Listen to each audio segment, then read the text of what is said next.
today I'm going to show you my favorite safety exercise that I picked up from Coach Johan Reising, the first boot camp I did, and then I saw this exercise on Neil's Fine YouTube channel, and it reminded me that I should give it a go. So the goal is to hit the object ball and to leave the cue ball into one of these four squares. As you can see, I have a little tape. I mark the four squares, it goes from diamond to diamond. So pretty much we start with ball in hand behind the center line. The goal is to hit the object ball and land the cue ball in one of the four squares. There are different variations of this exercise. There is a variation where you have to cross the center line with the cue ball after every shot. This is more advanced version. I'm gonna show you the easier version. I would start with that one where it doesn't really matter whether you cross the center line or not. You can hit the four ball right now and leave the cue ball in the zone. You just kind of like leg the cue ball in the zone. From here, it probably thin the four ball and send the cue ball in that one. It's all about controlling the speed, and it's all about knowing the transfer of the energy, how thick I'm going to hit the object ball, and how much speed, how much energy the cue ball gets to maintain after the contact with the object ball. So overall, it's a really good exercise to teach you the cue ball control and also the safety game. When it comes to safeties, there are two types of safeties. There's the cue ball control safeties and object ball safeties. This exercise is the cue ball control safety, where we are not concerned about where the object ball ends up. It is only controlling the cue ball in the small area. I'm going to demonstrate my run. It's going to be completely uncut, so if I make a mistake, you're going to see it. If I'm going to scratch, you're going to see it. So what I like to do to make it a little fun, I like to do a score system. So I start with 0, I take ball in hand, I play the first shot. If I get into the zone, I give myself 1 point. If I miss the zone or a scratch, I lose a point. And the goal is to get to 10 points. So enjoy my run, and let's see how well I can do.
As you can see, this is a difficult exercise. I decided to leave it uncut so you can see that even good players make mistakes.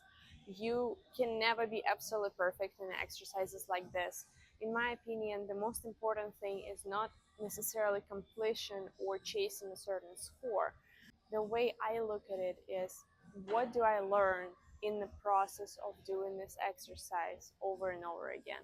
So for me personally, this is more like a process oriented exercise. I look at the angle, I try to analyze every shot. Okay, if I scratch, did I hit it thin? Did I hit it thick? Because at the end of the day, the goal is to avoid the corner pocket completely. So you want to get into the zone hitting the rail, either the short or the long rail, and just leave the cue ball in the zone. So by doing this exercise, you're going to learn so much about the cue ball safety, about the cue ball control, about hitting the object ball thicker or thinner, speed control. It's overall a really good and complex drill for you to practice your cue ball control and the safety play.